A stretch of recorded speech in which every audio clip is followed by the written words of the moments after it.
was that the war would be over by Christmas. The Germans would be done by Christmas. That was, and as I say, that was the word that we got, you know. And of course, Stars and Stripes, very optimistic, and yeah. And Patton was moving with his the Third Army was moving to the south, and we were in the First Army, and then they were taking the First Army troops up to the north, and we were just going to start moving towards the Rhine River.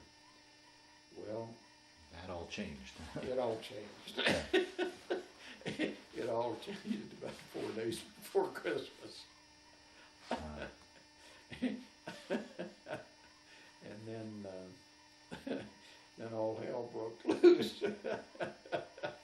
on us. And we hadn't been on the line long enough to even get communication lines set up, you know, between and it was a patchwork division. We had guys in there had been transferred out of the ground crew of the Air Corps, and things like that, you know, just to beef up the numbers. That's all. And ourselves, my particular group, we'd been in college.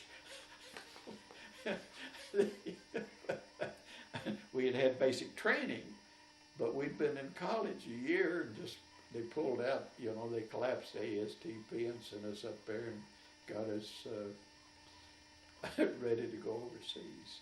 So, and let's see, probably I was, 43, I'd have been about 20 years old then, yeah. Yeah, I was about 20 then. Been in college, except for once 90 days, I had about 90 days of basic training, that's all. Yeah. You know, and I wasn't the only one, you know, I mean, it was all throughout my regiment, my division. And a lot of the other guys, as I say, they'd transferred out of the Air Corps, ground crews and all, anything to just get some troops together. In fact, we thought we were going to be the Army of Occupation. Yeah. Is what we thought. And then so the Germans had their final desperate thrust, which became the Battle of the Bulge. Yeah. Their final, they pulled their troops, a lot of troops off of they beefed up their troops off of the Eastern Front because the Russians were moving towards Berlin all the time from the east, so they gave up over there, moved a whole bunch of those, a large number of those troops over to the Western Front, and then pulled all the ammunition that they had and one thing and the other, and the tanks over, because they were going to try to reach Amsterdam and sue for peace. And they didn't want to, they knew that they weren't going to be able to sue for peace from the Russian side, and they thought they could probably salvage some sort of agreement that would preserve the country if they could make it to Amsterdam and then sue for peace. And surrender on the Western side. So what was it like when they started the battle, and do you remember when how? They started the battle, we'd been on my particular company had been online about 3-4 days, so we'd been getting oriented. We were just about 5 miles ahead of St. Vith. The division headquarters was in St. Vith, Belgium. Well, the brunt of the thrust of the Germans came down that road with tanks and so forth to St. Vith. So after the first day, we started an evacuation of St. Vith, the headquarters for the whole division, and the other 2 regiments got surrounded. See, our positions were up about, we were way on we had a 27-mile front, and we were on about the most southerly 10 miles of it. The other 2 divisions were up regiments, not divisions. The other two regiments, and they lined us up on line, north to south, 422nd, 423rd, 424th. I was in the 424th. Well, 422nd, 423rd were up there closer to where the Germans were thrusting to get through the rail. There was a railroad there too that came out of Germany, and so they wanted that railroad and the main roads came north of us. We were on the southern end, down towards Bastogne. In fact, Bastogne, where the 101st was on our right. They were really south of us. Huh. For some reason I would have had it reversed. I don't know why I always thought that. Yeah, Bastogne was to the south of us. So the 101st Infantry Division was down defending. So the Germans would try to break over Bastogne and St. Beth to the north. We were in between those two spots. My regiment, 422nd, 423rd, 424th. And so each of us had about a 9-mile front. Well, what saved us was the gap between. We didn't get, we got surrounded, but we didn't get, any heavy shelling or anything like that where I was. Were you aware that you were surrounded, or No. because there was no communications, right? There was no communications. We didn't know anything. We were broken apart. The 422nd, 423rd just surrendered. This guy wrote this book. He was in the 424th, but he was over liaison with the 423rd, and as he said, he didn't even know they were surrounded, but they got surrounded. He surrendered the second day on mine up there. Hmm. You see, because of the time and the weather, the first 4 or 5 days we'd been online, the weather was fairly decent. It was cold, but it wasn't snowing. But the breakthrough came whenever it started snowing, and and of course we hadn't been there long enough to even be oriented. I honestly could not tell you which way was east, west, north, or south. I didn't know which way to run. Where do you go? Yeah. Yeah. You know, to get out. And so, let's see, does that answer? I guess that answers that question. Well, what were you feeling like at that time? Was there fear, or Well, what? I mean, what goes through a person's mind? Well, I was cold. You know, it was only that in my case, I was no longer even thinking. I was just an animal, like trying to survive. You know? I was cold. I was hungry. I was scared.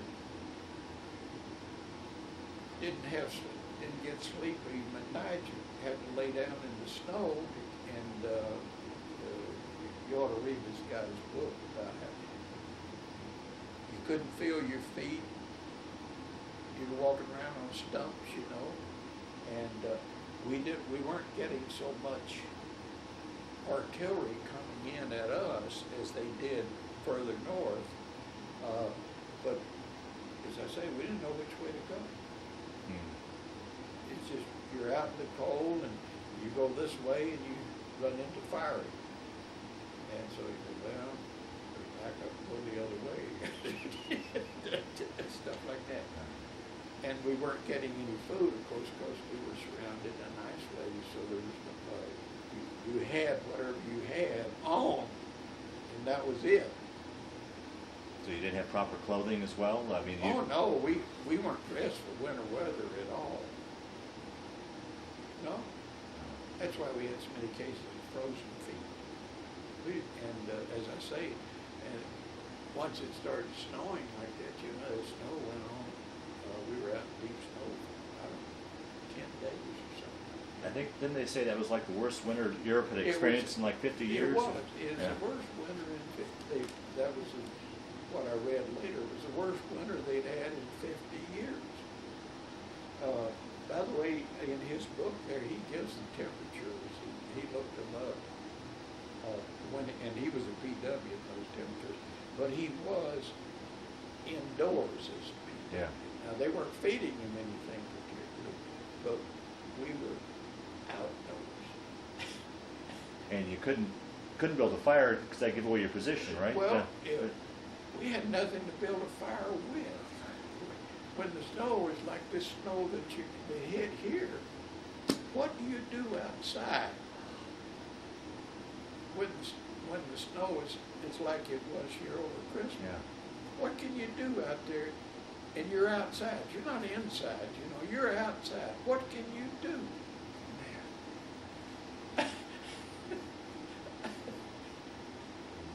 How do you survive?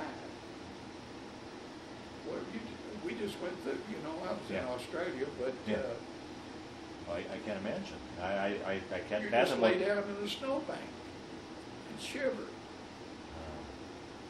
You're hungry. How do you think you? Well, I guess you said you You kind of just developed an couldn't. animal instinct, but I wonder how you think with all those elements thrown at you. No lack of sleep, improper clothing, no food, the stress of war, all that playing on you. I don't know how a person functions. Well, you don't. First of all, I know what happened to me. You just don't think anymore. You just become like an animal. It's just trying to survive. All you really could, I had no thought, really.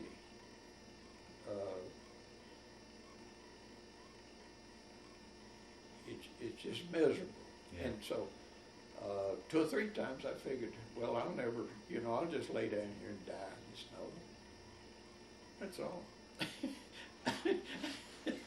I wish I could get warm first, but or if I remember a thought that I had, it would be, I sure wish I could feel my feet again one more time before I get killed. I'm never going to survive.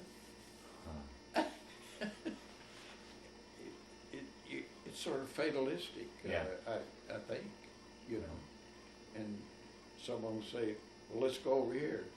Okay. With everything scattered, was there somebody in charge, or were you guys just pretty much on your own? No, we were on our own about 10 days of it. We were more or less on our own, just a little group. Wow. Out wandering around in the snow, trying to figure out where to go, what to do, and our only concern was trying to get warm if we could, get her, and get something to eat, anything. Which leads to another story. You talked a little bit. Describe your Christmas Eve 1944 dinner. Oh, now that was the highlight of the. I think there were 4 of us, and we'd gotten rounded up by that time. We presumably were attached to the 82nd Airborne. They shot some trucks up there with them on it. They didn't fly in, Yeah. Couldn't weather. In fact, there was nobody in the air at all. And so we ran across. One of the other guys did. I didn't, but he found a can of corned beef hash, and this was Christmas. And so we got my little group at that time. We ran into some soldiers, some out of the 82nd Airborne that had come up, and I think that's where the hash came from, corned beef hash. And so there were 4 of us, and of course we're out in this, there's no shelter. We're out in the snow and one thing and another under some trees, and we opened up the corned beef hash with a bayonet. Still had a bayonet, and spooned out. We had no eating utensils. We long since lost like anything like that. So we spooned out. Everybody got 2 or 3 mouthfuls of that corned beef hash, and then we were supposed to go down that night and attack the little village of Manhay. Some sergeant or something out of the 82nd Airborne had come over and found us and said, well, we're going to go down and attack Manhay tonight. There's a German strong point down there. Manhay was important because it had a railroad track, and so they were bringing some of the equipment in on the railroad. The Germans were. Okay, so Manhay was kind of a strong point. We'd been rounded up, joined some elements, the 82nd Airborne, who come up on trucks. Probably that day or the day before. Anyway, so we spooned out that corned beef hash, and which you said, I believe, it was frozen solid. It wasn't. It's frozen solid. No, we had to dig it out with a bayonet. We didn't have a spoon to dig it out with, so we shared it. Everybody got a mouthful, you know, and we had snow, of course, so we had water, corned beef hash. That was Christmas Eve dinner. And the reason I remember it so well was because the Stars and Stripes and so on. When we were coming across France and so on, and we'd gotten up there past Thanksgiving, Stars and Stripes quoted Eisenhower that every soldier was going to get a turkey dinner for Thanksgiving, you know. Well, we'd missed the Thanksgiving dinner, but then Stars and Stripes said that every soldier, Eisenhower guaranteed every soldier for Christmas was going to have a turkey. And they were bringing the supplies over from the U.S., you know. So Christmas dinner was Christmas Eve. And that's the only meal we had that day. So we ate that corned beef hash. And of course it was dark by then, you know. Germany in the wintertime, they only get about 6 hours, 7 hours of daylight or something. Yeah. So we all ran down the hill, wide open hill to Manhay, and did you have the strength? I mean, one meal a day. Well, we didn't run, but I mean, the strength just to fight, to go into a battle. Was there? Yeah, did you have the strength to do that? Yeah, we were still mobile and walking. You know, we had ammunition and so on. So we went down, attacked Manhay. All I did was run down the snow and the trees, and one thing and another, and I didn't get hit by any of the fire, and so we took the village, I guess. I went down and fell in one corner of a basement there that was still intact, along with 2 other guys. That was it. Were you able to find any additional supplies or food No, down? oh no, no. no. I mean, at least you had a shelter now, huh? Yeah, but we were indoors in the cellar. I mean, what the heck? You know. Yeah. And the next day, amazingly enough, that was Christmas Day. Amazingly enough, the sun came out the next day.